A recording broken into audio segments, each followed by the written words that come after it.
হরে কৃষ্ণ। আজ এই দিনে, এই হনুমান জয়ন্তীর আজকের এই শুভ দিনে কিছু নিয়ম আমাদের অবশ্যই মেনে চলা প্রয়োজন। আমরা অনেকে আছে ব্রত করব, কিন্তু এই কার্যগুলো করে থাকি, এতে যতই ব্রত করি ততটা কিন্তু ব্রতের ফল প্রাপ্ত করা যায় না। প্রথমত হচ্ছে আমিষ খাবার ভক্ষণ করবে না। মনে রাখবে, এই দিনে ব্রত করেন কিংবা না করেন, আমিষ ভক্ষণ থেকে বিরত থাকা উচিত। যারা আধ্যাত্মিক স্তরে উন্নতি লাভ করতে চান, তাদের প্রথমত হচ্ছে চেতনাকে শুদ্ধ করতে হয়, নির্মল করতে হয়। আর চেতনাকে নির্মল করার জন্য সর্বপ্রথম হচ্ছে আহারের সূচিকা আনা প্রয়োজন। অনেকে বলে, আরে কি হয়েছে, মানুষের খাবার রাজসিক, মাছ মাংস এগুলো খাবে, এগুলো দেহের ধর্ম। হ্যাঁ, খেতে পারেন, কিন্তু এর ফলে কিন্তু চেতনা নির্মল হয় না। ভগবান শ্রীকৃষ্ণ গীতার মধ্যে পর্যন্ত বলেছেন সাত্বিক খাবার গ্রহণ করবে, এতে শরীর নিরোগ থাকে, দীর্ঘদিন বেঁচে থাকা যায় সুস্থভাবে। এই যে যে যত বেশি মাছ মাংস গ্রহণ করে, সে তত বেশি কিন্তু তার মধ্যে ক্যান্সার সৃষ্টি হয়, ভয়ানক রোগের সৃষ্টি হয়। তাই শরীরকে সুস্থ রাখতে হলে পর্যন্ত সাত্বিক খাবার গ্রহণ করতে হয়। যেমন ডাক্তারেরা বর্তমানে বলে থাকে বেশি বেশি ফলমূল খাবে, শাকসবজি খাবে, মাছ মাংস যতটা সম্ভব কমিয়ে খাবে।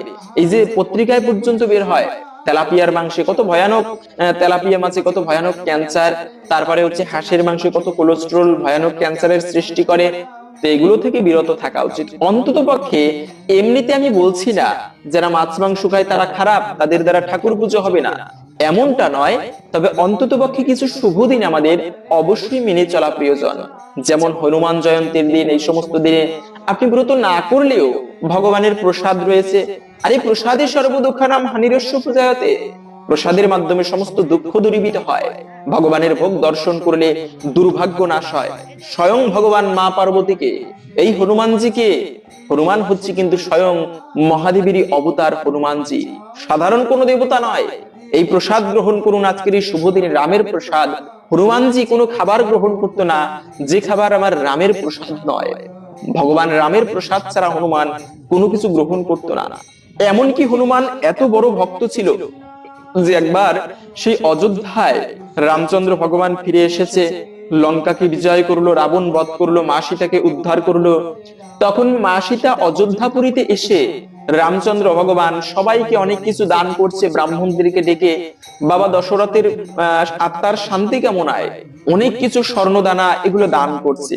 তো হনুমান একটুকু রামের প্রতি অভিমান করে, কেন যে প্রভু রাম সবাইকে সবকিছু দান করছে, আমাকে কিছু দিচ্ছে না।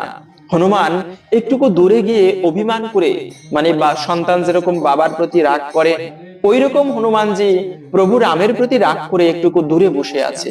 এটা লক্ষ্য করেছিল মা সীতা যে হনুমান অভিমান করে আছে। তাই মা সীতা কি করলো, হনুমানকে ডেকে কাছে নিল যে হনুমান আসো। মা সীতাকে একবার রামচন্দ্র ভগবান দিব্য মণি, মহামূল্যবান মুক্ত দিয়ে তৈরি করা হয়েছিল একটা গলার হার, সেই হার ভগবান রাম সীতাকে উপহার দিয়েছিল। মা সীতা কি করেছে, গলা থেকে সেই হার খুলে হনুমানকে পরিয়ে দিয়েছে। কিন্তু হনুমান হচ্ছে এত বড় ভক্ত রামের, সেই হনুমান কি করলো, সেই মায়ের দেওয়া মহামূল্যবান রত্নখচিত সেই মালা সে কামড়ে কামড়ে নষ্ট করে পুঁথিগুলোকে ফেলে দিচ্ছিল। পাশে বসা ছিল লক্ষণ। লক্ষণ রেগে গিয়ে হনুমানকে বলল, এই হনুমান সাবধান, আমি তোমার মস্তক ছেদন করব, তুমি সীতা দেবীর দেওয়া হারকে এরকম নষ্ট করে ফেলে দিচ্ছ। তখন হনুমান বলল, প্রভু তুমি তুমি না বুঝে আমাকে ভুল বুঝো না, আসলে আমি এই মুক্তোর মধ্যে খুঁজতেছিলাম কোথায় আমার রামকে পাওয়া যায়, কিন্তু কোথাও আমার রামকে পেলাম না, তাই এগুলো নষ্ট করে আমি ফেলে দিচ্ছি। কেন, যে জিনিসের মধ্যে রাম পাওয়া যায় না তাকে আমি গ্রহণ করি না। তখন লক্ষণ বলেছিল, আচ্ছা তুমি এত বড় ভক্ত, তুমি এত বড় ভক্ত রামের, দেখাতে পারবে তোমার হৃদয়ে রামের বাস? তখন হনুমান কোনো কথা না বলে নিজের বুক চিরে বক্ষ বিদীর্ণ করে দেখিয়ে দিয়েছিল, তার হৃদয়ের মধ্যে রাম সীতার ছবি দেখিয়েছিল। রাম সীতা তার হৃদয়ে অবস্থান করে। এ হচ্ছে হনুমান। আর সেই হনুমান সাধারণ কোনো ব্যক্তি নয়, তার পুজো করবে গর্বের সহিত। আমি হনুমানজির পুজো করি, রাম ভক্ত হনুমান, কোন সংকট জীবনে আসতে পারে না। যে ব্যক্তি হনুমানের শরণ নেয় এমনকি রামের মতো সাধ্য নেই, ভগবান শ্রী রামচন্দ্রের সাধ্য নেই হনুমানের ভক্তদের অনিষ্ট করতে পারে। এই শুভ দিনে কিন্তু মনে রাখবে, কখনো ভুলেও যতই ব্রত করি না কেন, যত ধর্ম কাজ করি, কিন্তু মিথ্যা কথা বলবে না, অপশব্দ প্রয়োগ করবে না। এর ফলে কিন্তু ব্রতের সম্পূর্ণ ফল প্রাপ্ত করা যায় না। যতই ব্রত করি হনুমানজির কৃপা ততটা লাভ করা যায় না। মনে রাখবে, সত্যের উপরে ধর্ম নেই, মিথ্যার উপরে পাপ নেই। সত্যবাদিতা গুণ এটি ধারণ করা উচিত, মিথ্যা এর উপরে কোনো পাপ নেই। তাই যে যুধিষ্ঠির মহারাজ সত্যবাদী যুধিষ্ঠির ধর্ম বলে ইতিহাসে পাওয়া যায়, এক আর যুধিষ্ঠির মহারাজ সশরীরে স্বর্গে গমন করেছিলেন। তাই এটা কি জন্য? তার ধর্মবল। তিনি ধর্ম থেকে কিঞ্চিত মাত্র বিচ্যুত হননি। এত ঝড় গিয়েছে তাদের জীবনী থেকে, যুধিষ্ঠির মহারাজ কিন্তু তার ধর্ম পরিত্যাগ করেননি। সেই যুধিষ্ঠির মহারাজ তিনি একবার ভুল করেছিল কি, সেই যুদ্ধক্ষেত্রে বসে শুধুমাত্র এই কথা বলেছিল যে অশ্বত্থামা হত ইতি গজ। মিথ্যা বলেনি, কিন্তু তথাপিও উদ্দেশ্য ছিল গুরুদেবকে ভুল বুঝানো। এর ফলে এই যুধিষ্ঠির মহারাজের রথ মাটির উপর দিয়ে চলতো, শূন্যের উপর দিয়ে চলতো তার পুণ্যের ধর্ম বলে। কিন্তু যখনই বলেছে অশ্বত্থামা হত ইতি গজ, সাথে সাথে যুধিষ্ঠিরের রথ মাটি স্পর্শ করেছিল। তাই কখনো মিথ্যা কথা বলা উচিত নয়, অপশব্দ প্রয়োগ করা উচিত নয়। এর ফলে যতই ব্রত করি ততটা কিন্তু যদি বাক্যকে সংযত করা না যায়, ততটা কিন্তু ব্রতের ফল লাভ করা যাবে না। এবং এই দিনে আপনারা মনস্কামনা পূরণের জন্য খুবই সুন্দর একটি উপায় রয়েছে। অনেকে রয়েছে বিভিন্ন মনস্কামনা থাকে, বিভিন্ন মনোবাসনা, যে প্রভু আমার বাবা অসুস্থ রয়েছে তাকে ভালো করে দাও, অথবা আমার একটা সন্তান হলে আমি তোমার এই করব, মানে অনেক সময় বিভিন্ন রকম মনস্কামনা থাকে। সেক্ষেত্রে মনোবাসনা পূরণের জন্য এই হনুমান জয়ন্তীর দিন শনিবার একটা গুরুত্বপূর্ণ দিন। এই দিনে আপনারা ব্রত না করলেও এই কার্যটি করবেন। তা হচ্ছে 21টি অশ্বত্থ পাতা অথবা 21টি বট পাতা, এগুলো আপনারা সংগ্রহ করবেন। 21টি অশ্বত্থ পাতা হলেও হবে, না হলে 21টি বট পাতা হলেও হবে।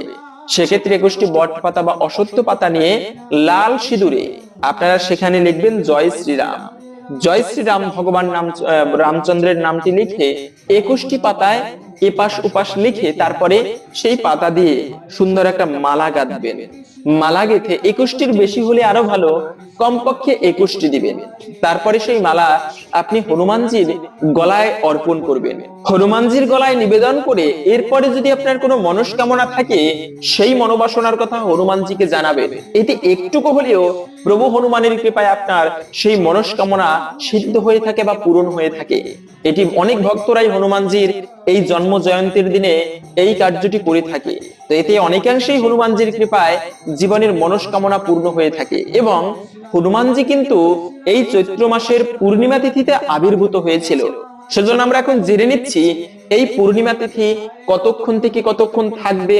পূর্ণিমা শুরু হয়েছে মূলত গতকালকে 11ই এপ্রিল শুক্রবার রাত 3টা 13 মিনিট থেকে, থাকবে মূলত আজকে 12ই এপ্রিল শনিবার রাত 5টা 5 মিনিট পর্যন্ত। এই সময়টুকুর মধ্যে এই সেই চৈত্র পূর্ণিমা তিথি থাকবে। তাই এই দিনে উদয়া তিথি মানে আজকে 12ই এপ্রিল শনিবার এই হনুমান জয়ন্তী পালন করতে হবে। এবং এই দিনে আপনারা অবশ্যই চেষ্টা করবেন হনুমানজিকে, যেমন হনুমান লাড্ডু পছন্দ করে, আরে হনুমানের কৃপা লাভের জন্য কত উপায় রয়েছে। তার প্রিয় ফল, যেমন হনুমানজি ফল খেতে পছন্দ করে, এটি গরমের সিজন, তাই আপনি সুমিষ্ট যে রসালো ফল আম্র ফল হনুমানকে ভোগ দিতে পারেন। তারপরে হচ্ছে আপনি লাড্ডু ভোগ দিতে পারেন, এটি খুবই শুভ, হনুমানজি পছন্দ করে এগুলো। আর হনুমানের প্রসন্নতার জন্য যে কার্যই করা হোক না কেন সেটাই হচ্ছে পুজো করা, এতে হনুমান অত্যন্ত প্রসন্ন হয়ে থাকে। এই সময় আপনি হনুমানকে প্রিয় ফল, যেমন হনুমানের লাড্ডু খুবই প্রিয়, এটি হনুমানকে ভোগ নিবেদন করতে পারেন। এবং অবশ্যই আপনারা এই দিনে ব্রত করতে না পারলেও চেষ্টা করবেন হনুমানজির জন্ম কাহিনী শ্রবণ করতে। এই হনুমানজির ব্রত কথা শ্রবণ করে একটা পুষ্প, যেমন লাল ফুল হনুমানের প্রিয়, এই লাল ফুল হনুমানজিকে অর্পণ করতে। কেননা সনাতন ধর্মের নববিধা ভক্তির প্রথমত হচ্ছে শ্রবণ করা, শ্রবণাম মঙ্গলম, শ্রবণ করলে মঙ্গল সাধিত হয়। তাই এই শুভ দিনে চেষ্টা করবেন, ব্রত করেন কিংবা না করেন, হনুমানজির ব্রত কথা শ্রবণ করে কিছু পুষ্প সেই হনুমানের চরণে নিবেদন করতে। এর ফলে অনেকাংশেই এই ব্রতের ফল প্রাপ্ত করা যায়। এবং অবশ্যই আপনারা এই দিনে হনুমানের মন্ত্র জপ করবেন, তা হচ্ছে ওম শ্রী হনুমতে নমঃ, ওম শ্রী হনুমতে নমঃ, ওম শ্রী হনুমতে নমঃ। তো এখন আসুন ধৈর্য ধরে এই হনুমানজির বিশেষ ব্রত কথা শ্রবণ করি। হনুমানজি কিভাবে আবির্ভূত হয়েছিল এবং তিনি এই জগতে কি কি অদ্ভুত কার্য করেছেন, আসুন এখন একান্ত ভক্তির সহিত এই হনুমানজির সেই হনুমান জয়ন্তীর বিশেষ ব্রত কথা শ্রবণ করি। এতে অনেকাংশেই হনুমানজির বিশেষ কৃপা লাভ করা সম্ভব। শুরু করছি হনুমান জয়ন্তীর ব্রত কথা। পবন দেবতার ঔরসে অঞ্জনা কেশরী নামক বানরের স্ত্রী বানরীর গর্ভে এই হনুমান জন্মগ্রহণ করেন। একবার অঞ্জনার রূপে মুগ্ধ হয়ে পবন দেবতা তাকে আলিঙ্গন করেন।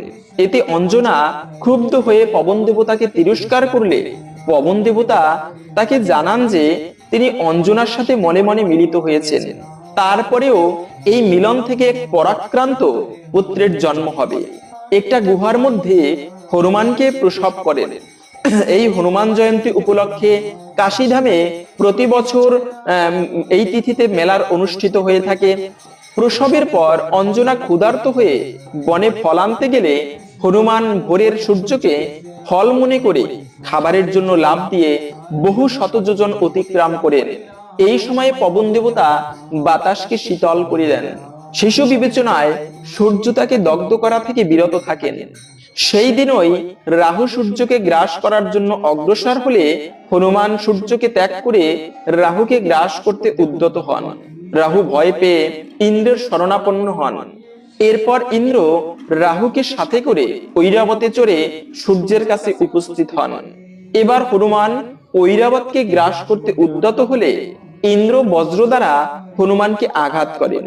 ফলে তার হনুর হাড় ভেঙে যায় এবং ইনি পর্বত শিখরে পতিত হয়ে মৃত্যুবরণ করেন। পুত্রের এই দশা দেখে পবন পর্বত গুহায় প্রবেশ করে পুত্রের জন্য বিলাপ করতে থাকেন। ফলে বাতাসের অভাবে সমগ্র চরাচরে বিপর্যয়ের সৃষ্টি হয়। তখন সকল দেবতা ব্রহ্মার শরণাপন্ন হলে ব্রহ্মা পবনের কাছে উপস্থিত হয়ে হনুমানকে পুনর্জীবিত করেন। পবন খুশি হয়ে আবার বাতাস প্রবাহিত করেন। এই শিশুর হনু বজ্রের আঘাতে ভেঙেছিল বলে এর নাম রাখা হয় হনুমান। এরপর বিভিন্ন দেবতা হনুমানকে বিবিধ প্রকার বর প্রদান করেন। ইন্দ্র বর দেন যে বজ্রে তার মৃত্যু হবে না এবং তার ইচ্ছা মৃত্যু হবে। সূর্য তার শতাংশ তেজ দান করেন। ব্রহ্মা বলেন হনুমান ব্রহ্মজ্ঞ ও চিরঞ্জীবী হবেন এবং সকল ব্রহ্মশাপের অবদ্ধ হবেন। মহাদেব ও বিশ্বকর্মা বলেন ইনি তাদের সকল অস্ত্রের অবদ্ধ হবেন। এছাড়াও অন্যান্য দেবতাগণ বিবিধ প্রকার বর প্রদান করেন। এরপর শিশু হনুমান বিভিন্ন ঋষিদের আশ্রমে উপদ্রব শুরু করলে ঋষিদের অভিশাপে ইনি দীর্ঘদিন তার নিজের ক্ষমতা সম্পর্কে বিস্মৃত হয়ে থাকেন। হনুমান কর্তৃক সাগর লঙ্ঘনের পূর্বে জাম্ববান হনুমানকে তার ক্ষমতা সম্পর্কে অবহিত করেছিলেন। এরপর থেকে হনুমান তার ক্ষমতা সম্পর্কে আর কখনো বিস্মৃত হননি। রাবণ সীতাকে অপহরণ করলে সীতার খোঁজে রাম লক্ষ্মণ কিষ্কিন্ধায় উপস্থিত হন। এই সময় সুগ্রীব তাদের পরিচয় জানার জন্য হনুমানকে পাঠান। হনুমান এদের পরিচয় লাভ করার পর রাম লক্ষ্মণ দুই ভাইকে পিঠে চড়িয়ে সুগ্রীবের কাছে এনেছিলেন। এরপর রাবণ ও সীতার অনুসন্ধানে সুগ্রীব বিভিন্ন দিকে চর পাঠান। হনুমান ও রামের আংটি নিয়ে দক্ষিণ দিকে যান। এই অনুসন্ধানকালে সম্পাতির কাছে সীতার অবস্থান জানতে পেরে হনুমান সাগর লঙ্ঘন করে লঙ্কায় উপস্থিত হন। প্রতিমধ্যে পবন দেবতা গন্ধর্ব ও ঋষিরা হনুমানের শক্তি পরীক্ষার জন্য নাগমাতা সুরসাকে পাঠালে ইনি পরীক্ষায় জয়লাভ করে লঙ্কার পথে রওনা দেন। সুরসা রাক্ষস রূপ ধারণ করে হনুমানের পথ রোধ করে বলেন যে দেবতারা তাকে তার খাদ্যরূপে নির্দিষ্ট করেছেন। উত্তরে হনুমান বললেন যে তিনি সীতাকে উদ্ধার করতে লঙ্কায় রামের দূত হয়ে যাচ্ছেন। মা সীতার সংবাদ প্রভু রামকে দিয়ে তিনি সুরসার মুখে প্রবেশ করবেন। এরপর সুরসা বললেন যে কেউই আমাকে অতিক্রম করে যেতে পারবে না, এই বর তিনি লাভ করেছেন। এরপর হনুমানকে মুখে প্রবেশ করার কথা বলে তার মুখ প্রসারিত করলেন। প্রথমে হনুমান তার দেহকে 10 যোজন বিস্তৃত করলে সুরসাও তার মুখ 10 যোজন বিস্তৃত করলেন। এরপর সুরসা 20 যোজন মুখ বিস্তৃত করলে হনুমান 30 যোজন বৃদ্ধি প্রাপ্ত হলেন। এইভাবে দুইজনেই আয়তন ক্রমেই বৃদ্ধি হওয়ার সময় হনুমান হঠাৎ করে নিজেকে অঙ্গুষ্ঠ পরিমাণ আকৃতি ধারণ করলেন। পরে সুরসার মুখে প্রবেশ করে আবার বেরিয়ে এলেন। এরপর সুরসা নিজ মূর্তি ধারণ করে হনুমানকে আশীর্বাদ করেন। পথে সিংহিকা নামক এক রাক্ষসীর সাথে তার সাক্ষাৎ হয়। এই রাক্ষসী জীবের ছায়া আকর্ষণ করে তাকে আহার করত। হনুমানের ছায়া আকর্ষণ করে তাকে আহার করার জন্য উদ্যোগ নিলে হনুমান প্রথমে তার শরীর বৃদ্ধি করে, সেই কারণে সিংহিকাও তার মুখ বিস্তার করতে হয়। পরে হনুমান হঠাৎ করে তার শরীর সংকুচিত করে সিংহিকার শরীরে প্রবেশ করেন এবং তার হৃৎপিণ্ড ছিন্ন করে তাকে হত্যা করেন।